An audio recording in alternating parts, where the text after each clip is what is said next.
زانوے ادب بیٹھ کر گزار دی۔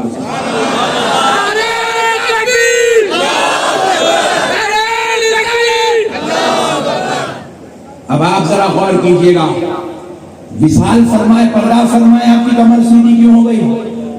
تو جواب عقیدت نے دیا، وہ کمر کا جھکنا بیماری نہیں تھی، پوائنٹ ٹو بی نوٹڈ، وہ کمر کا جھکنا بیماری نہیں تھی، وہ کمر کا جھکنا قبلے کا ادب تھا۔ کیونکہ آپ سوچتے تھے کہ جب میں نماز کو تو جاؤں گا تو رخ میرا قبلے کو ہوگا، جب پڑھ کے نکلوں گا تو قبلے کو پیٹھ ہوگی، تو آپ نے ادب قبلہ کے لیے اپنے آپ کو جھکا دیا، اپنے آپ کو جھکا دیا، اس لیے جیسے ہی وصال ہوا آپ کی کمر سیدھی ہو گئی۔ آپ اندازہ کریے میرے بھائی، جن کے پاس قبلے کا اتنا احترام ہو تو قبلے والے رب کا کتنی محبت کا معاملہ ہوگا۔ ہم ایک مرتبہ 4 بجے رات کو آئے تھے، کیونکہ ہم اشتر حیدرآباد سے عشاء پڑھ کے نکلتے تھے اپنے شیخ سے ملاقات کے لیے۔ جب ہم 4 بجے پہنچے تو حضرت فرلا گیٹ میں سے باہر نکلے، ہم پریشان ہو گئے، اتنی رات کو حضرت نکلے۔ تو حضرت صلی اللہ علیہ وسلم نماز پڑھ لی آپ نے؟ پہلا سوال دیکھیے، سلام خیریت کے بعد پہلا سوال، نماز پڑھ لی ہے؟ جی سرکار نماز پڑھ لی ہے۔ چلیے پھر آپ تیاری کیجئے فجر کی، فجر کی تیاری کیجئے، نماز کا اہتمام۔ آپ پھر اس کے بعد اندازہ کیجئے، ہم لوگوں نے عرض کیا تھا حضرت صلی اللہ، وہ ابھی نماز کے لیے تقریباً 1.5 گھنٹہ ہے، ہم اس لیے عرض کیا تاکہ حضرت جائیں اور اندر آرام کر لیں، کیونکہ آپ کی نیند بڑی مختصر ہوتی ہے۔ کیونکہ جب آپ یہ ایک چھوٹی مسجد میں نماز پڑھتے تھے 2 بجے رات کو آپ کی عشاء کی نماز ختم ہوا کرتی تھی، 10 بجے عشاء شروع ہو رہی، 2 بجے عشاء ختم ہو رہی۔ نوافل کا اہتمام، ذکر و اذکار کا اہتمام، عبادت کا اہتمام، تلاوت کا اہتمام، 2 بجے مسجد سے نکل رہے، پھر 4 بجے گیٹ کے پاس کھڑے ہوئے۔ ہم نے کہا سرکار آپ آرام کر لیجئے، ابھی نماز کے لیے 1.5 گھنٹہ ہے۔ حضرت صلی اللہ علیہ وسلم تیاری کرو جی فجر کی، صرف 1.5 گھنٹہ یہ نہ جاؤ، تیاری کرو فجر کی۔ اللہ اکبر۔ آپ اندازہ کیجئے خدا کی عبادت کا اتنا اہتمام، اتنا اہتمام ہم نے اپنی سر کی آنکھوں سے کسی اور کو کرتے ہوئے نہیں دیکھا۔ جو سنا کرتے تھے سرکار غوث پاک رضی اللہ تعالی عنہ کی یہ کیفیات تھی، حضرت جنید بغدادی کی یہ کیفیات تھی، حضرت سری سختی کی یہ کیفیات تھی، حضرت معروف کرشی کا یہ حال تھا، حضرت داؤد طائی کا یہ حال تھا، ان کی عبادات کا یہ معاملہ تھا۔ بایزید بستامی کی معاملات کیفیات ایسی تھی، حضرت شاہ عبد الرحیم کا معاملہ ایسا تھا، حضرت سراج الدین جنیدی کی کیفیات یہ تھی، حضرت بندہ نواز کا یہ حال تھا۔ تو خدا کی قسم ہم نے وہ سارے حال کو ان بزرگوں کی دعاؤں سے شیخ روزے میں جمع ہوتے ہوئے دیکھ لیا۔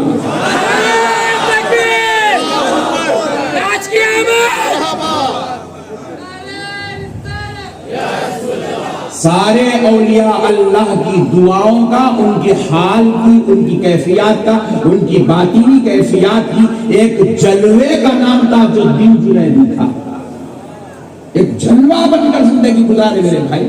دیکھو ولی کیا ہوتا ہے، شریعت کا محافظ ہوتا ہے، ولی عالم دین دین کا محافظ ہوتا ہے، ولی شریعت کا محافظ ہوتا ہے۔ شریعت کی جو حفاظت سرکار تاج الدین جنیدی نے اپنے عمل سے کیا ہے، خدا کی قسم میں نہیں سمجھتا کہ اس دھرتی پر پھر کوئی اور ہوگا جو آپ کی طرح اس ہندوستان کی دھرتی پر اس طرح کی پابندی کا اہتمام کرتا ہوگا۔ اب ایک بات اور سن لیجیے میرے پیارے بزرگ اور دوستوں، اپنے بزرگوں سے ہم نے سنا ہے اور سرکار تاج الدین کو اپنی آنکھوں سے دیکھا ہے، ہمیں خانقاہی نظام کا اہتمام کرنا ہے۔ یہ بڑا بدترین دور ہے میرے بھائی، غرور کا دور۔ علم آ گیا تو غرور، منصب مل گیا تو غرور، دولت آ گئی تو غرور، عہدے مل گئے تو غرور، عزت مل گئی تو غرور۔ یہ غرور کا دور ہے، یہ تکبر کا دور ہے، یہ ریاکاری کا دور ہے، یہ چمکا چمک دکھانے کا دور ہے، یہ اپنے آپ کو بنا بنا کر پیش کرنے کا دور ہے، یہ ایگزیبیشن کا دور ہے، یہ اپنے آپ کو لوگوں کے سامنے نئے نئے انداز میں پیش کرنے کا دور ہے۔ میں ایک مجلس میں گیا تھا تو وہاں پر میں نے کیا دیکھا معلوم؟ بیچ میں 2 کرسیاں رکھے ہوئے تھے اور وہ 2 کرسیوں کے لیے 20 لوگ لڑ رہے تھے، میں بیٹھتا ہوں، میں بیٹھتا ہوں، میں بیٹھتا ہوں، میں بیٹھتا ہوں، میں بیٹھتا ہوں، میں بیٹھتا ہوں۔ میں بولا اے اللہ یہ کرسی کے عذاب سے ہم کو بچا لے۔ آپ ذرا غور کیجئے گا، یہ سینٹرل پوائنٹ حاصل کرنے کا دور ہے۔ ایسے دور میں سرکار تاج الدین جنیدی کو دیکھنا، ان کی صحبت میں بیٹھنا، ان کا جھوٹا پینا، ان کے ساتھ مجلس میں بیٹھ کے روزانہ 1000 بار درود پڑھنا، خدا کی قسم میری نظر میں یہ اس دور میں اللہ کا اس سے بڑا احسان کچھ اور ہمارے اوپر نہیں ہو سکتا۔ ایسے دور میں اللہ نے ایسی صحبت، ایسی مجلس ہم کو دی ہے، تو آج ہمارے پیر نے ہمیں وہ زندگی کا نمونہ مثال بنا کے دے دیا، اور خدا کی قسم ہم سرکار تاج الدین جنیدی سے کوئی زندگی کے کوئی خاص اعمال بھی ہم اپنی زندگی میں نہیں لا سکتے، مگر آج ان کے چہلوں میں ایک عہد کر کے اٹھے، کم سے کم ایک عمل بھی اگر ہم تاج الدین جنیدی سرکار کی زندگی سے لے لیں گے تو ہماری زندگی کامیاب ہوتی ہوئی نظر آئے گی۔ ایک چیز تو کم سے کم لے لیجیے، صرف ایک چیز، کم سے کم ایک چیز لے لیجیے، ذکر لے لیجیے، اخلاق لے لیجیے، کردار لے لیجیے۔ اجی ہمارا پیر الحمدللہ پیر تھا، منگل نہیں تھا، کیا پیر تھا لوگوں۔ اچھا میں ایک مسئلہ سنا کے بات ختم کر دیتا ہوں۔ یہ اکثر شرٹ پہننے والے لوگ، سوٹ پہننے والے اکثر یہاں ادھر طرف ایک جیب لگاتے دیکھو۔ میں ٹیلر کو پوچھا یہ جیب ادھر ہی کہیں کو لگاتا ہے بھائی؟ پوچھا، انہیں بھی نہیں بولا کہیں کو لگاتا، ادھر نہیں لگاتا، رائٹ سائڈ میں جیب نہیں لگاتے۔ یہ صرف شیروانی پہننے والوں کو رہتے 2 طرف جیب آتے، باقی کے پورے لوگوں کو دیکھا میں ایک طرف ہی جیب رہتا، شرٹ پہنو، بو شرٹ پہنو، آپ جو ہے سوٹ پہنو، کچھ بھی پہنو، ایک ہی طرف جیب رہتا، اور وہ بھی ادھر طرف رہتا، لیفٹ سائڈ۔ میں پوچھا یہاں کہیں کو لگاتے ہیں بلکہ کئی ٹیلروں کو پوچھا، I don't know sir، ادھر لگاتے ہیں وہ معلوم ہے، ادھر ہی سے بابا یہی سکھائے، استاد یہی سکھائے، یہی لگا رہے ہیں۔ میں بولا تیرے کو نہیں معلوم، میرے سے پوچھ بولا۔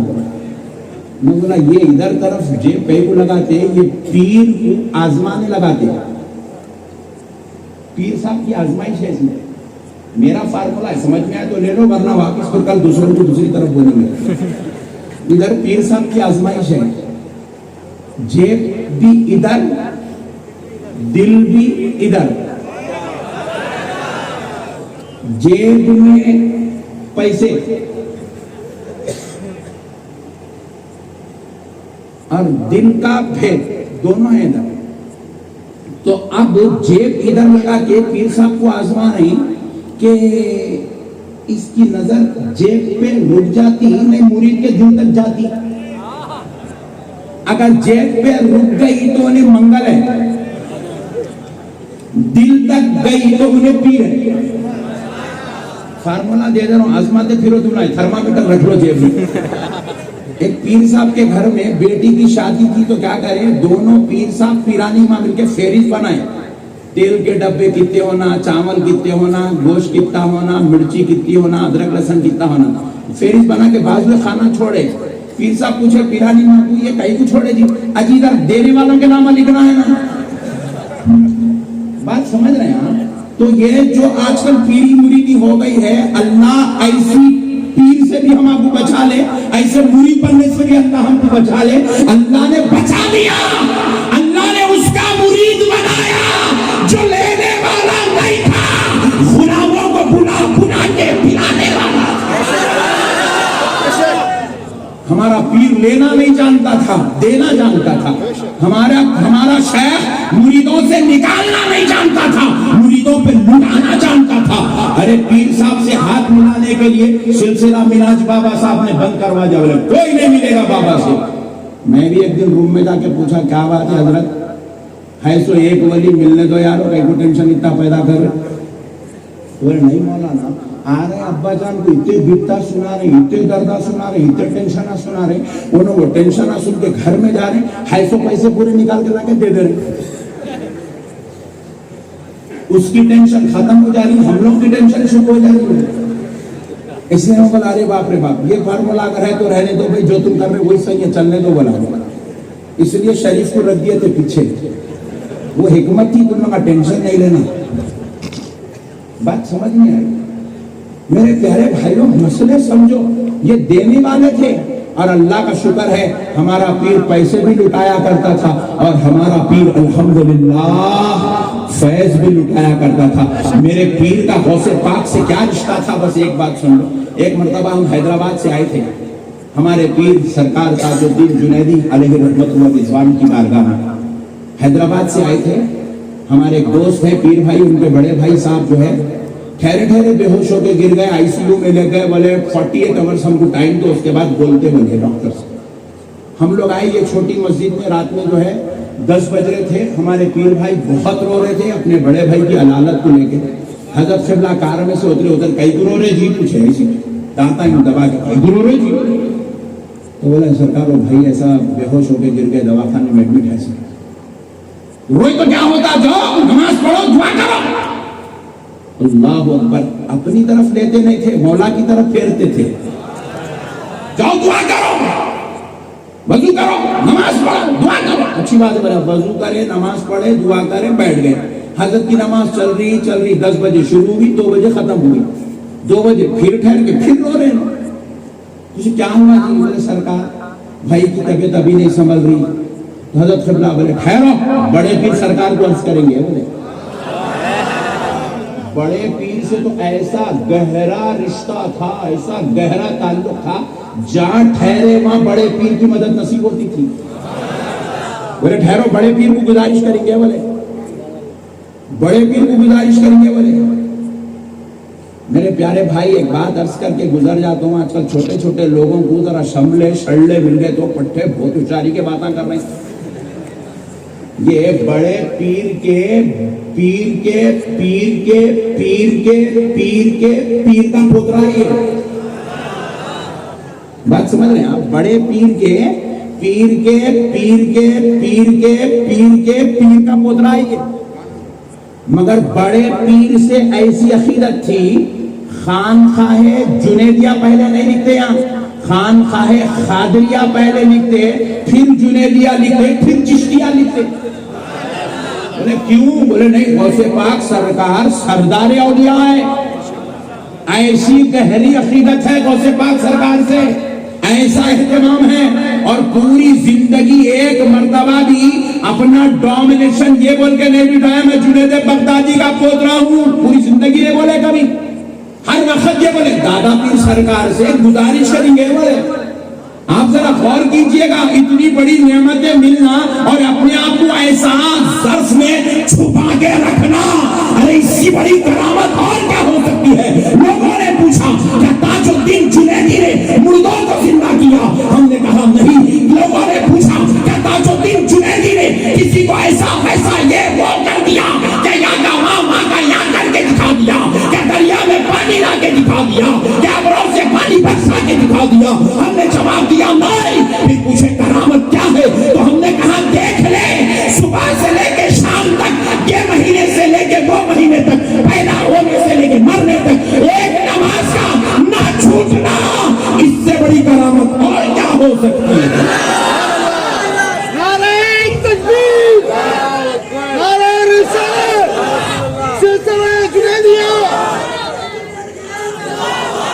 اس سے بڑی کرامت اور کیا ہو سکتی ہے؟ اب ذرا غور سے سنو.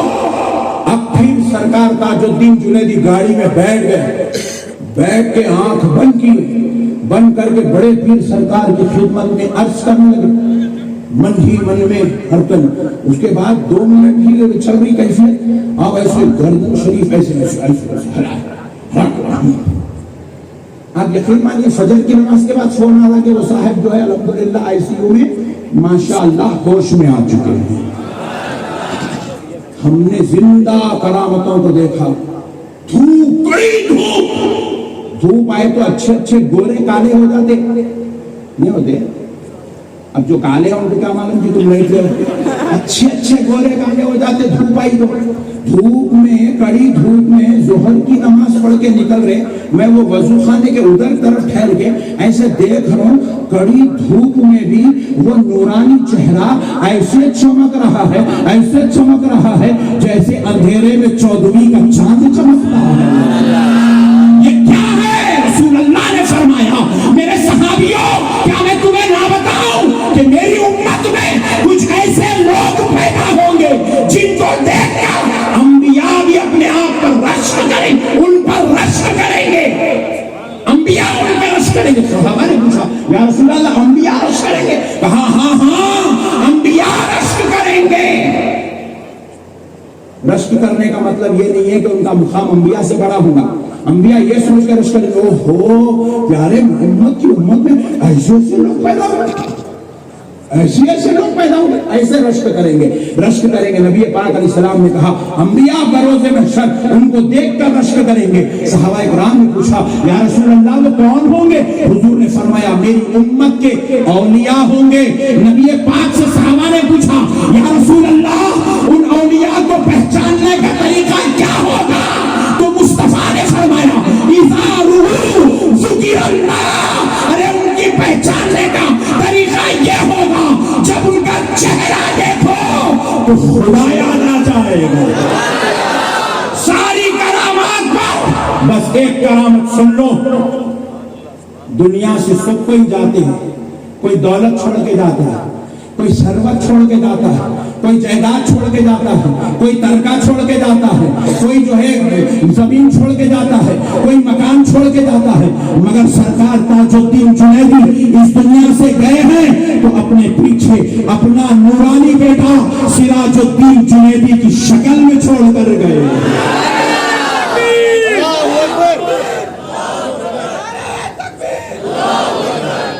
اور سراج الدین جنیدی ایک صالح کا نام ہے، ایک متقی کا نام ہے، ایک پرہیزگار کا نام ہے، ایک عبادت گزار کا نام ہے، ایک دیندار کا نام ہے، ایک باکردار کا نام ہے، ایک با اخلاق کا نام ہے، ایک محبت کا نام ہے، ایک لحاظ کا نام ہے، ایک پیار کا نام ہے، ایک انسانیت کا نام ہے، ایک ہمدردی کا نام ہے، ایک حسن کا نام ہے، ایک محبت کا نام ہے۔ ارے چاہنے والے اپنے بابا کے مشن کو زندہ کرنے والے کا نام سراج الدین جنیدی ہے۔ وما علینا الا البلاغ والحمد للہ۔